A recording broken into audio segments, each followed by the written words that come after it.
Assalamualaikum warahmatullahi wabarakatuh. Bertemu lagi dengan saya Denny Yudiantoro, dosen Fakultas Ekonomi dan Bisnis Islam IAIN Tulungagung. Pada hari ini kita akan belajar bersama tentang studi kelayakan bisnis terkhusus bagi mahasiswa jurusan Manajemen Bisnis Syariah semester 4 di Fakultas Ekonomi dan Bisnis Islam. Jadi sebelum kita ngomong yang namanya tentang studi kelayakan bisnis, aspek-aspek penting dalam studi kelayakan bisnis, mungkin pada pertemuan awal-awal ini saya akan mencoba sedikit menjelaskan tentang apa itu bisnis, bagaimana pentingnya bisnis bagi mahasiswa khususnya jurusan Manajemen Bisnis Islam, Manajemen Bisnis Syariah IAIN Tulungagung. Jadi ketika kita ngomong yang namanya bisnis, saya selalu menekankan di awal bahwa ketika kita bertemu di mata kuliah ini, apalagi Anda sebagai mahasiswa semester 4, Anda wajib bisnis itu tidak hanya sekedar teori. Saya selalu bilang bahwa bisnis itu harus praktek. Anda jangan hanya membaca buku, Anda jangan hanya belajar dari dosen, Anda belajar dari teori, tetapi Anda juga harus berani mengambil risiko dalam hal mengambil bisnis. Apapun bisnis yang Anda kerjakan diperbolehkan. Makanya di awal pertemuan kemarin saya menyatakan pada seluruh mahasiswa semester 4 pada mata kuliah studi kelayakan bisnis, bagi Anda yang saat ini menjalankan usaha, bagi Anda yang saat ini sudah memiliki bisnis sendiri, silahkan hubungi saya, silahkan kontak saya secara pribadi. Saya akan memberikan poin plus buat Anda. Ibaratnya Anda akan saya berikan green card bahwa Anda saat ini pada mata kuliah studi kelayakan bisnis Anda sudah memiliki bisnis sendiri. Kenapa? Karena memang ketika kita ngomong yang namanya studi kelayakan bisnis, kita belajar dari awal bahwa bisnis itu baru kita akan mulai. Tetapi ketika mahasiswa sudah memiliki bisnis sendiri, itu adalah hal yang luar biasa. Jadi silakan Anda nanti jabri saya bagi mahasiswa yang sudah menjalankan bisnis, saya akan memberikan poin plus, saya akan memberikan keistimewaan buat Anda. Ini adalah sebuah cara saya untuk memotivasi mahasiswa MBS yang lain, mahasiswa semester 4 yang lain untuk segera berpikir bagaimana menjalankan bisnis. Anda saat ini berada di era di mana Anda dimudahkan dengan yang namanya teknologi. Digitalisasi memungkinkan Anda untuk menjalankan bisnis apapun saat ini. Bahkan ketika kita ngomong yang namanya bisnis tanpa modal bisa dimungkinkan kita lakukan saat ini. Banyak sekali bisnis seperti dropshipper, reseller, YouTuber gitu kan, blogger, banyak sekali hal di luar sana yang mungkin bisa Anda kerjakan di sela aktivitas Anda berkuliah, di sela aktivitas Anda mengerjakan tugas dari kelas. Ya memang saat ini kondisi kita masih pembelajarannya dengan melalui daring, makanya saya mencoba membuat sistem perkuliahan yang saya harapkan ini bisa membuat Anda nyaman, bisa membuat teman-teman khususnya jurusan MBS bisa merasa nyaman, tidak hanya fokus dengan laptop, tidak hanya belajar dari tugas gitu kan, tidak hanya terbebani dengan tugas, tapi kita mencoba belajar menggunakan berbagai media. Saat ini saya akan mencoba mengajar Anda, memberikan materi saya tentang dasar-dasar bisnis sebelum kita memasuki mata kuliah di studi kelayakan bisnis. Hari ini kita akan pertemuan ini kita menggunakan yang namanya media Instagram. Jadi Anda sebagai mahasiswa manajemen bisnis syariah, wajib hukumnya Anda menggunakan berbagai media sosial untuk belajar bagaimana memasarkan produk.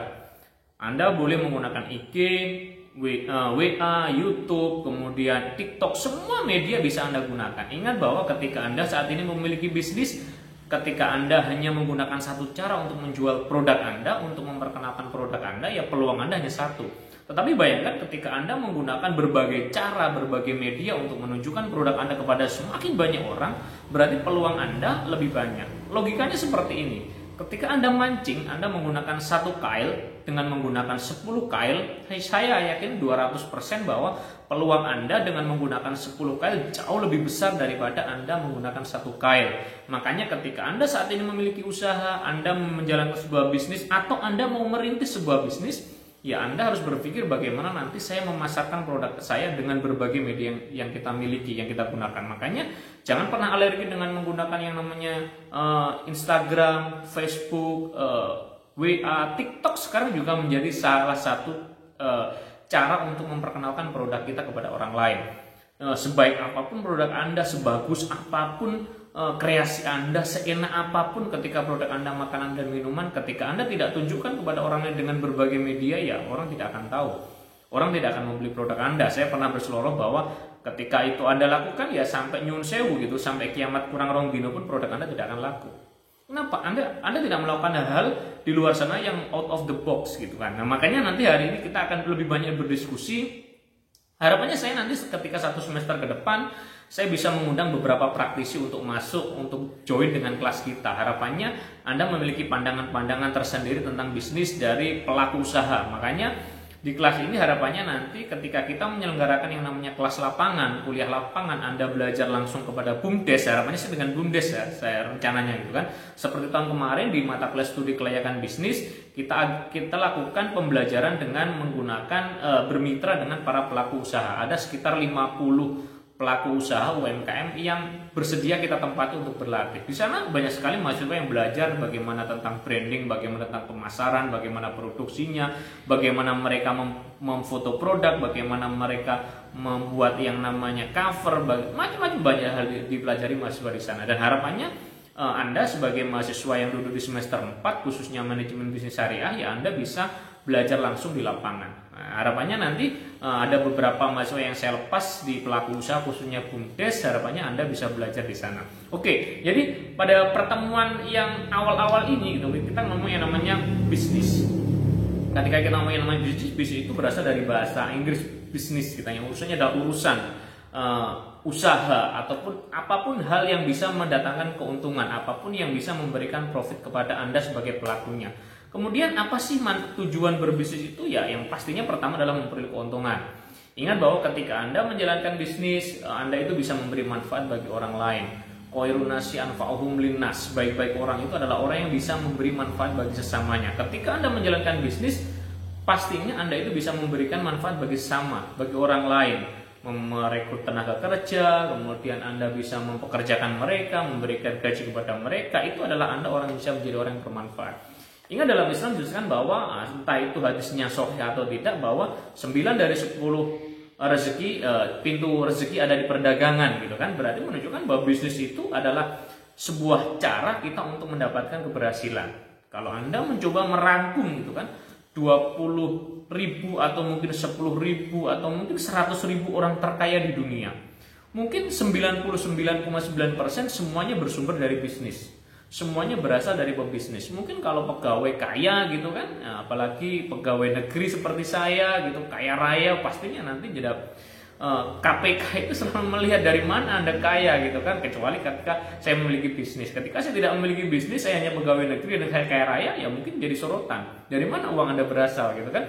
Kenapa? Karena pegawai itu gajinya dapat kita lihat. Pegawai itu gajinya bisa kita ketahui kan, kalau golongan sekian sampai sekian, gaji sekian, semuanya udah tahu. Tapi kalau berbisnis, Anda mau kaya raya kayak apapun, orang tidak mempermasalahkan. Kenapa? Karena Anda kaya dari bisnis Anda kaya dari usaha Anda. Nah, semakin Anda kaya, semakin Anda punya uang, pastinya Anda mendapatkan lebih banyak peluang, lebih banyak cara untuk menjadi orang yang lebih baik, untuk menjadi orang yang selalu berbagi kepada orang lain. Makanya ingat, bagi Anda mahasiswa bisnis, ya saat ini adalah waktunya Anda belajar bagaimana Anda memulai usaha. Kenapa? Ketika orang nanya usaha itu usaha apa Pak yang paling baik? Usaha yang terbaik, usaha yang the best adalah usaha yang dimulai. Bukan usaha yang hanya dibayangkan, usaha yang diangan-angankan saja. Jadi ketika Anda memulai usaha Anda, apapun usahanya, ya itu adalah usaha terbaik yang mungkin akan bisa memberikan jalan Anda untuk mendapatkan kesuksesan. Ketika Anda gagal, ketika bisnis Anda tidak berhasil, ketika Anda jatuh di tengah jalan, ya itu adalah awal. Tidak masalah gitu kan. Kenapa? Setiap manusia itu punya jatah gagal dari Tuhan. Tidak ada manusia di dunia ini yang selalu mulus karir hidupnya. Tidak ada di dunia ini yang seorang itu semuanya serba lancar gitu. Semuanya pernah mengalami kegagalan, termasuk bisnis. Ketika Anda gagal dalam bisnis, berarti Anda sudah berusaha. Ingat, saya pernah membaca biografinya Thomas Alva Edison, bilang bahwa saya telah gagal 9.000 kali, tetapi saya tidak gagal. Saya mau menemukan cara untuk berhasil. Ingat bahwa ketika Anda gagal dalam berbisnis di usia muda, Anda masih memiliki peluang yang luar biasa. Anda belum punya kolesterol, Anda belum punya asam urat, Anda belum punya rematik, Anda masih berpikir jernih. Ketika gagal, terus move on, terus bangkit. Beda kalau kita memulai usaha di usia 50, 60, kita udah punya asam urat, kolesterol, kita gagal sedikit, aduh pusing, stroke dan sebagainya gitu kan. Makanya Anda mahasiswa, Anda masih punya peluang bisnis yang luar biasa. Kemudian apa sih tujuan bisnis selanjutnya? Adalah untuk intinya bahwa ketika Anda berbisnis, Anda pasti memenuhi kebutuhan barang jasa kepada masyarakat. Jadi sekali lagi bahwa Anda menjadi orang yang bermanfaat kepada masyarakat, kepada orang lain. Dan itu dalam Islam amat sangat dianjurkan gitu kan. Ketika Anda berbisnis, Anda memiliki produk barang, itu bisa digunakan oleh masyarakat, bisa digunakan oleh orang lain yang membutuhkan produk Anda. Pastinya selanjutnya adalah ketika Anda menjalankan bisnis, ya bisa digunakan untuk bisa mencapai kesejahteraan. Jadi yang namanya manusia itu tidak ada yang ingin miskin gitu kan, semuanya juga ingin kaya. Bahkan Islam sendiri bilang bahwa kita harus bekerja, kita harus menjadi orang kaya. Kenapa? Ketika kita menjadi orang kaya, ketika kita menjadi orang berhasil, kita bisa memberi manfaat seluas-luasnya, sebesar-besarnya bagi orang lain. Bahkan ya Islam tidak suka kita miskin gitu kan. Ketika Anda sebagai mahasiswa manajemen bisnis syariah di IAIN Tulungagung, yang notabene Anda tidak hanya belajar bagaimana berbisnis, Anda tidak hanya belajar bagaimana menjalankan urusan komersial, tetapi Anda juga berpikir bagaimana saya bisa melaksanakan fungsi-fungsi sosial. Bisnis salah satunya adalah untuk mencapai kesejahteraan. Dengan kesejahteraan yang Anda miliki, Anda bisa berbagi kepada orang lain. Itulah esensi dari sebuah bisnis. Makanya ketika Anda mulai berbisnis, jangan hanya berpikir bahwa bisnis itu hanya mendapatkan keuntungan.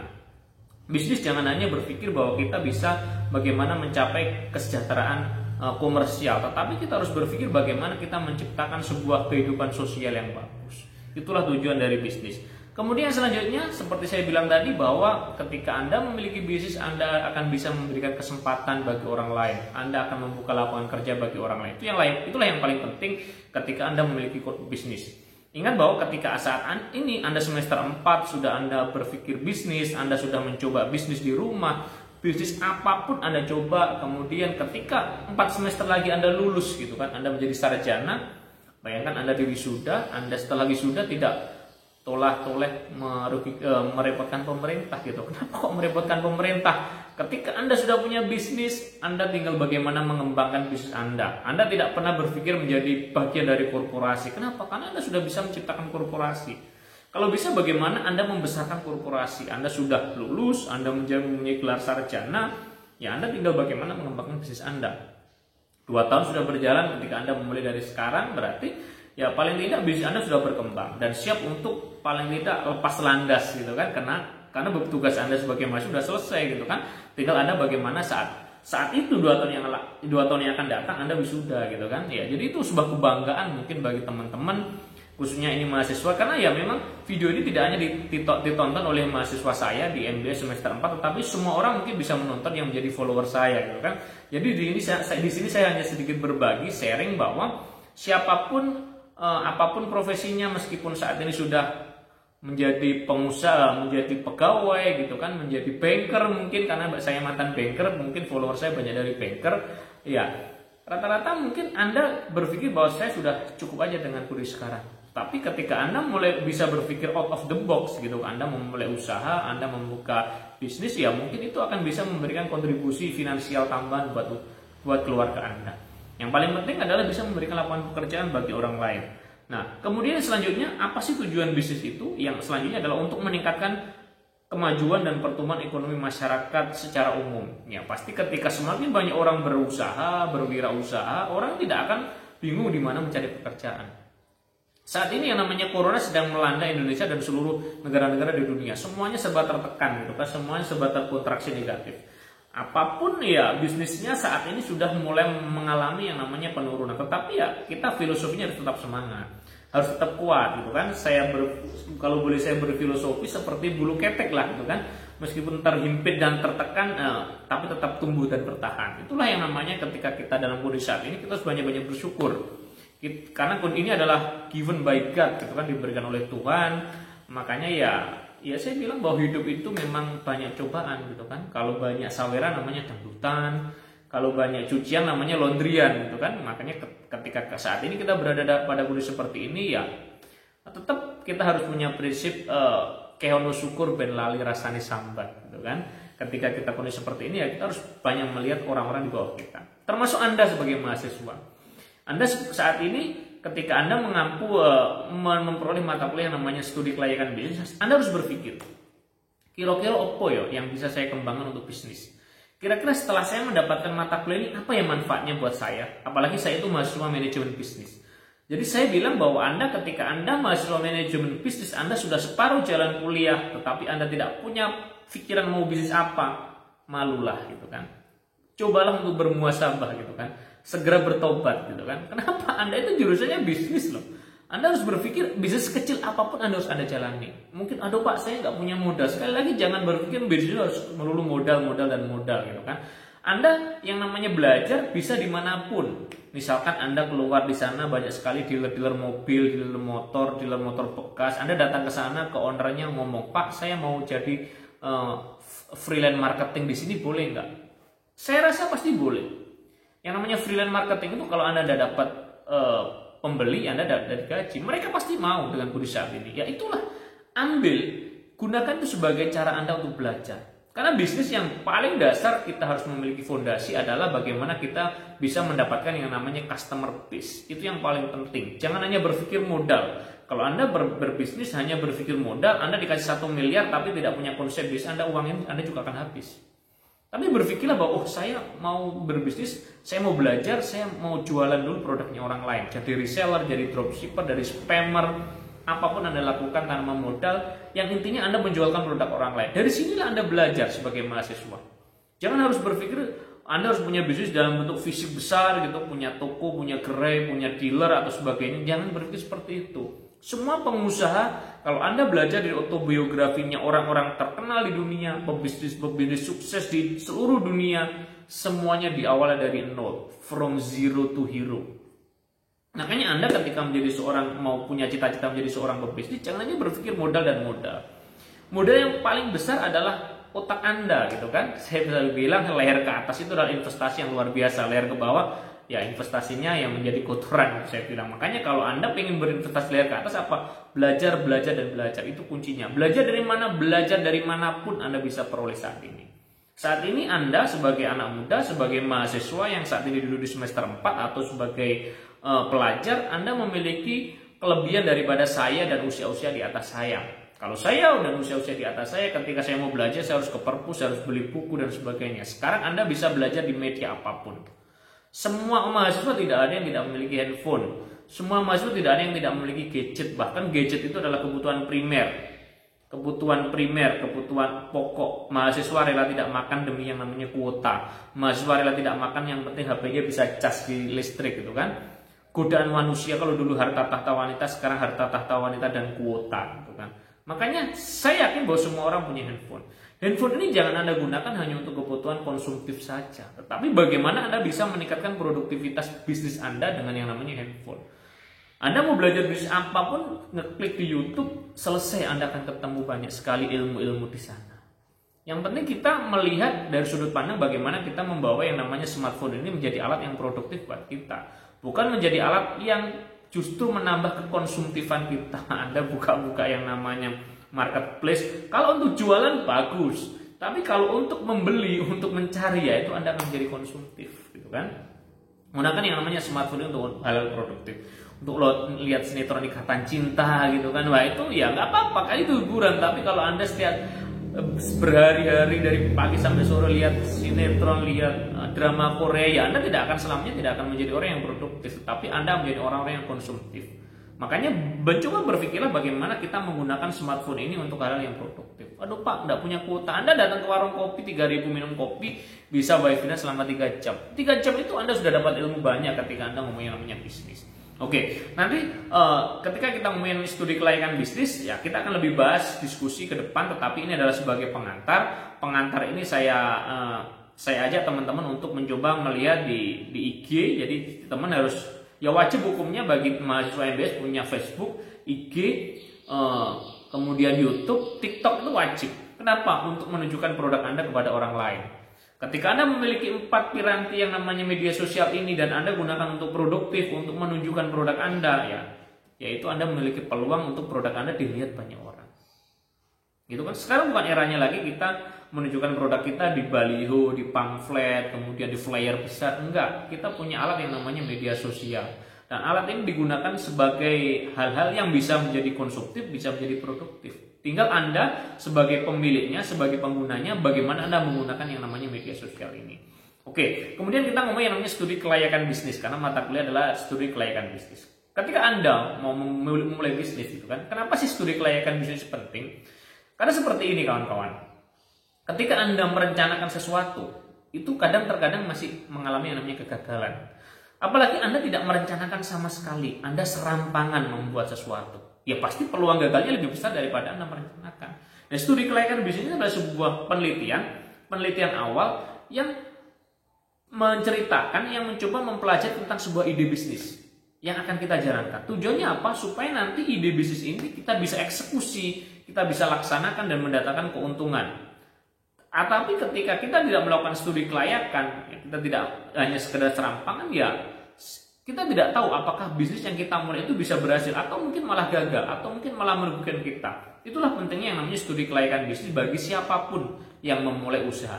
Tetapi banyak sekali pengusaha yang bilang, oh saya tidak belajar studi kelayakan bisnis bisa sukses. Iya memang benar, tetapi pada dasarnya mereka juga pernah merencanakan. Cuman mereka tidak sadar bahwa mereka ngomong yang namanya studi kelayakan bisnis. Ketika orang menjalankan sebuah bisnis, mereka pasti berpikir seperti ini.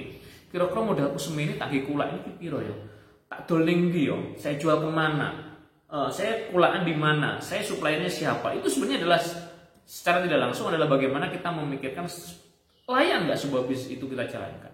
Ingat bahwa bisnis itu ketika Anda menjalankan sebuah bisnis, ketika Anda membuat sebuah bisnis, harapannya bisnis itu bisa Anda wariskan kepada anak turun Anda, anak cucu Anda. Jangan menjadi seorang pebisnis yang hanya saya bilang setahun selesai, 2 tahun tutup, 3 tahun bubar gitu. Itu adalah bisnis yang saya bilang hit and run. Apakah salah? Ya tidak salah. Boleh dijalankan. Asalkan mendatangkan keuntungan buat Anda, ya boleh dijalankan. Kenapa? Karena saya bilang bahwa saat ini eranya adalah bisnisnya hit and run.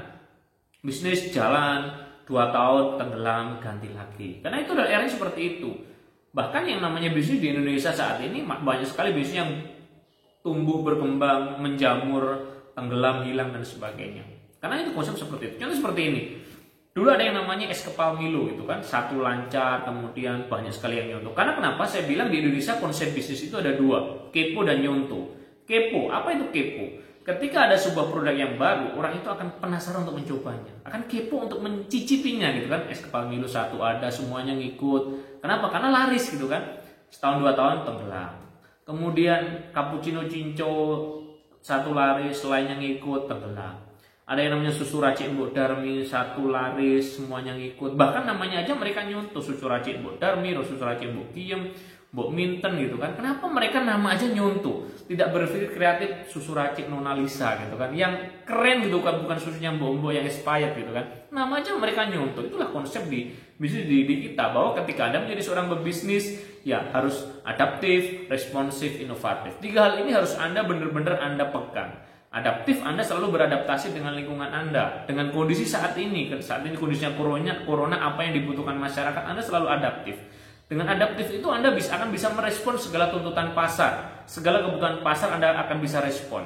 Anda bisa berusaha untuk memenuhinya. Kemudian inovatif.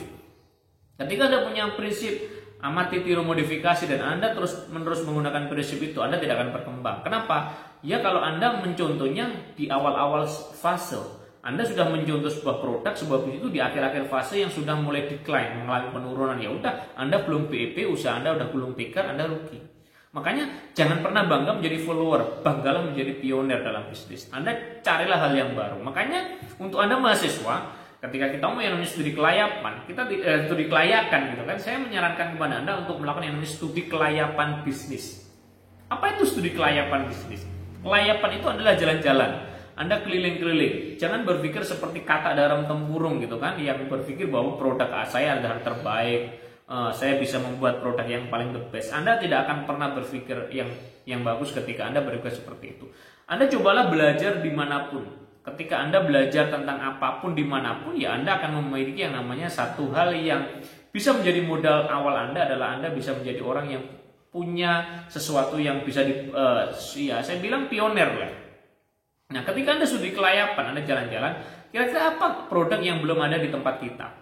Ketika Anda di wilayah Tulungagung, saya bilang Anda berada di Tulungagung, daerah selatan, saya bilang bukan kota gitu kan, daerah pantai, dekat dengan pantai, dan bukan kota besar gitu kan. Apa yang bisa dikembangkan? Kita bisa mengadopsi dari kota-kota besar. Kita bawa ke sini, kita kembangkan di sini, siapa tahu nanti di sini booming, dan ketika dicontoh orang lain, kita siap melompat pada usaha yang lain.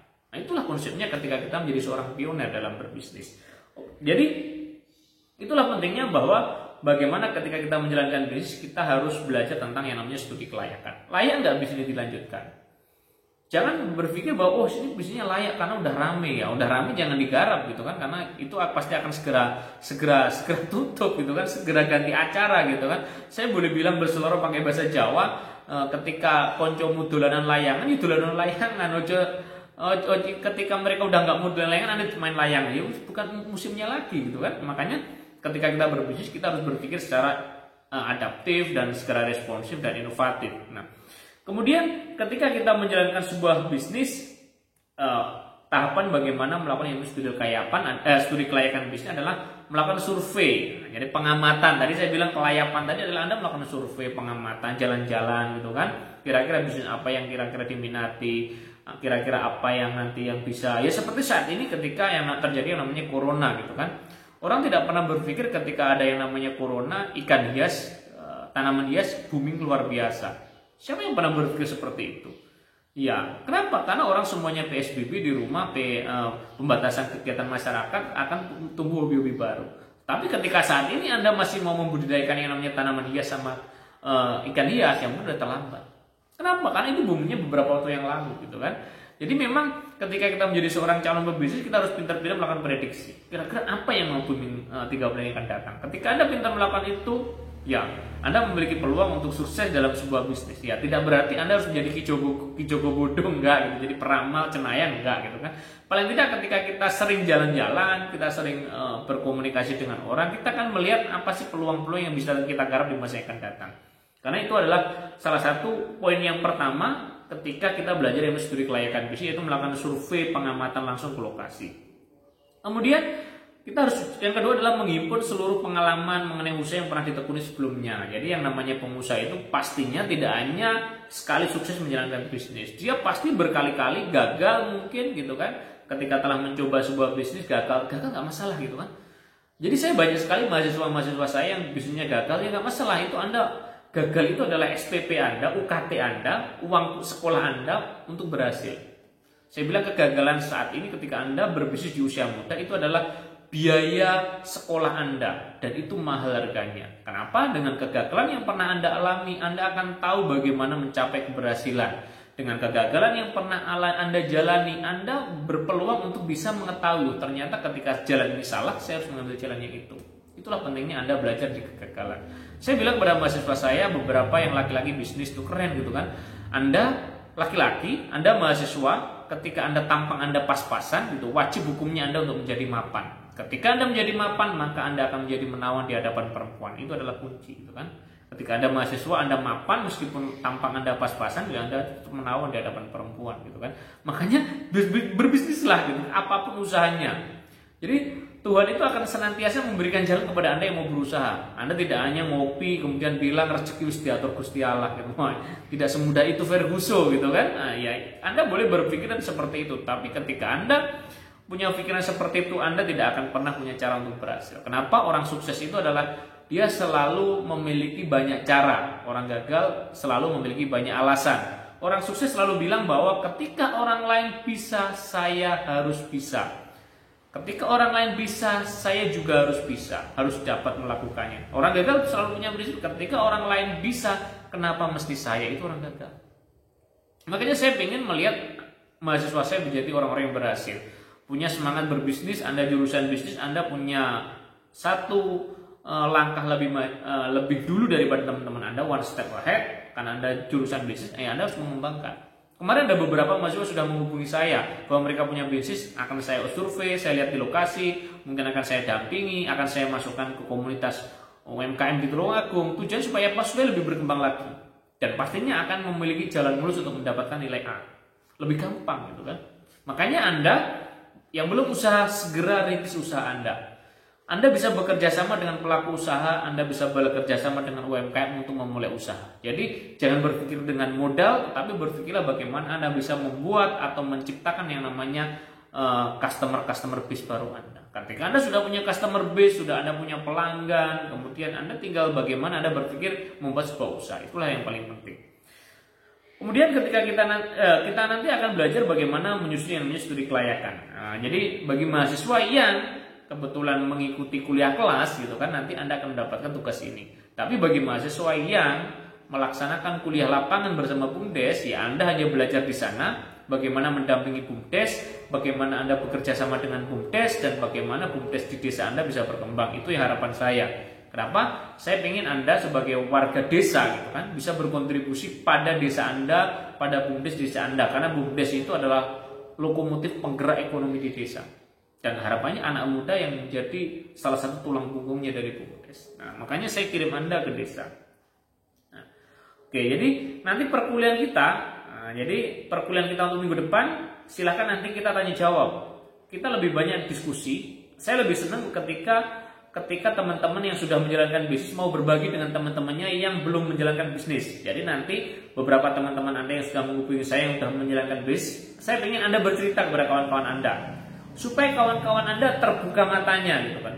Anda sama-sama mahasiswa, sama-sama semester 4, sama-sama berasal dari kota yang sama, daerah yang sama. Kenapa kalau kawan Anda berhasil Anda tidak?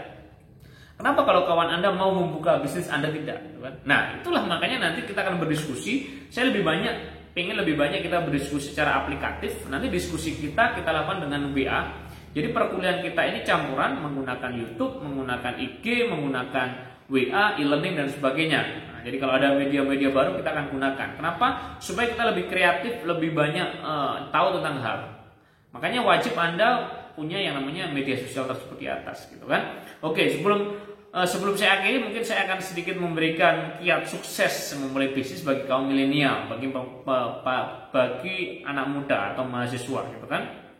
Pertama ya, persiapkan model bisnis yang dijalankan, gitu kan? Anda mau bisnis apa? Konsepnya harus jelas. Anda harus sudah melakukan yang studi kelayakan bisnis. Anda keluyuran di Tulungagung dan sekitarnya, kira-kira apa sih yang bisa dikembangkan dengan bisnis yang mau kita jalankan? Anda berpikir. Kemudian jangan hanya berpikir in the box gitu, berpikirlah out of the box gitu kan.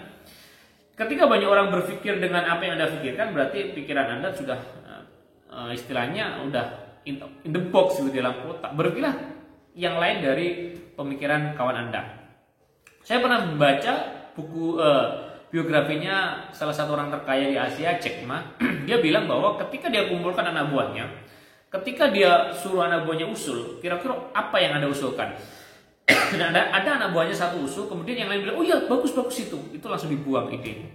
Harapannya Jack Ma ketika ada satu usul, yang lain tidak setuju, itu adalah ide yang out of the box. Seperti yang dilakukan Jack Ma di awal-awal ketika mengembangkan yang namanya Alibaba gitu kan. Ketika dia punya ide dengan internet, semua orang menentangnya dan itu menjadi sesuatu yang fenomenal. Nah, itulah ketika Anda menjadi anak muda, cobalah berpikir out of the box. Apa hal-hal yang bisa Anda garap yang mungkin orang belum pernah memikirkannya. Kenapa? Karena ketika Anda punya plan seperti itu, yaitu bisa dibilang bahwa Anda mendapatkan peluang berhasil lebih banyak daripada kawan Anda. Kemudian selanjutnya adalah selalu mengorganisir diri. Anda belajar dari manapun. Manusia itu kodratnya untuk belajar. Bahkan dalam Islam dijelaskan bahwa kita harus belajar dari buaya sampai liang lahat. Belajarlah sampai ke negeri Cina gitu kan.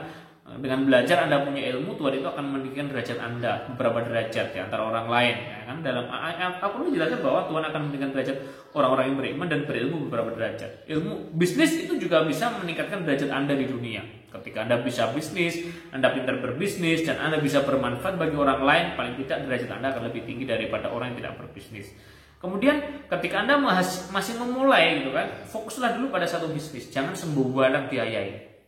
Ojo kate kuncinya sapu jagat gitu kan, semua diayai gitu kan. Satu aja Anda kembangkan, satu Anda pelajari, Anda kembangkan. Ya, ketika Anda berhasil, monggo Anda mencoba yang lain. Terus belajar dan jangan cepat puas. Itu kuncinya ketika Anda menjalankan sebuah bisnis di usia muda. Anda berhasil, Anda dapat bati, dapat untung, ya syukuri. Jangan cepat puas. Segera inovasi, segera bermuasabah apa yang harus diperbaiki, apa yang kurang ditingkatkan dan sebagainya, gitu kan? Jadi yang selanjutnya adalah jalankan bisnis yang Anda sukai. Itu yang paling penting. Ketika kita menjalankan sesuatu yang kita sukai, kita akan memiliki passion yang luar biasa di situ. Misalkan Anda suka teknologi gitu, Anda menjalankan bisnis di bidang teknologi, itu akan lebih banyak berpeluang berhasil karena Anda menyukainya, Anda menikmatinya. Ketika Anda punya hobi lukis, ya Anda berbisnis dalam hal lukisan gitu kan. Entah Anda menjadi membuat, memproduksi dan sebagainya. Jadi sesuaikan bisnis Anda nyerimpit dengan apa yang menjadi hobi Anda, gitu kan? Kemudian selain Anda menjalankan bisnis Anda sukai, Anda juga harus menjalankan bisnis Anda kuasai. Dua hal itu penting, sukai dan kuasai. Ketika Anda tidak menguasai sebuah bisnis, Anda menjalankan, ya Anda nanti bisa ditipu orang gitu kan. Jalankan bisnis Anda yang Anda kuasai dan Anda sukai, itu yang paling penting. Kemudian target pasar harus Anda tentukan. Makanya ketika Anda saat ini masih belajar, jadilah yang namanya marketing. Buatlah customer base Anda sehingga nanti Anda memiliki pasar yang sudah terorganisir dengan baik dari bisnis yang Anda buat. Kompetisi penting, Anda harus Anda pahami. Jangan hanya berpikir yang namanya pricing itu penting. Pricing itu adalah ketika kita bisa menjual dengan harga murah, kita akan menang. Salah. Jangan pernah berpikir seperti itu. Saya 14 tahun menjadi marketing di perusahaan perbankan. Ketika saya berada di sana, price bukan senjata saya, tetapi bagaimana kita melayani customer kita dengan baik. Ingat bahwa ketika Anda punya customer, layani mereka dengan luar biasa. Gunakan hati dalam melayani. Layani mereka dengan hati, maka mereka akan jatuh hati. Tapi hati-hati ketika Anda melayani dengan setengah hati, mereka akan pindah ke lain hati. Itu adalah hal yang harus Anda pegang, sehingga Anda bisa memberikan layanan luar biasa kepada customer-customer Anda. Dan ingat bahwa bisnis itu, penjual itu harus memiliki mental baja. Anda menjadi penjual, titik-titik izin, titik-titik malu menunjukkan produk Anda, ya Anda tidak akan pernah laku, gitu kan? Ya, perbanyaklah makan jangan pung gitu. Kenapa kok jangan pung itu? Supaya Anda bisa menjadi rai kedek. Rai kedek itu adalah orang yang bisa punya malu gitu kan. Kenapa? Ketika Anda pede menawarkan produk Anda tunjukkan dimanapun, di setiap komunitas Anda tunjukkan produk Anda tidak ragu menunjukkan produk Anda kepada siapapun. Nah, itu adalah modal dasar Anda untuk memiliki mental baja. Nah, itu mungkin trik-trik dari saya, sedikit tips dari saya untuk kuliah perdana kita, ya bukan kuliah perdana sebenarnya, kuliah kedua kita. Dan selanjutnya kita akan sambung dengan diskusi-diskusi kita yang lebih menarik lagi menggunakan WA. Ini adalah pengantarnya, nanti lanjutannya kita menggunakan WA. Dan saya ingin bagi mahasiswa sudah bercerita ke saya bahwa punya bisnis, silakan Anda berbagi kepada kawan-kawan Anda. Silakan tunjukkan kepada kawan-kawan Anda kalau Anda bisa, mengapa mereka tidak bisa. Tunjukkan kepada mereka bahwa ketika Anda mampu, mereka juga harus mampu. Oke, terima kasih kawan-kawan, terima kasih teman-teman, khususnya mahasiswa MBS semester 4 Fakultas Ekonomi dan Bisnis Islam Yayan Tulungagung, dan juga mungkin terima kasih kepada teman-teman yang lain, rekan-rekan yang lain di luar, dari Sabang sampai Merauke, dari Nias sampai Pulau Rote gitu, yang melihat akun IG saya. Semoga ini bisa bermanfaat, semoga ini bisa memberikan angin segar buat Anda untuk paling tidak bagaimana berpikir menjadi orang yang bermanfaat melalui usaha, melalui bisnis. Sekian, apabila ada kesalahan mohon maaf yang sebesar-besarnya. Wassalamualaikum warahmatullahi wabarakatuh.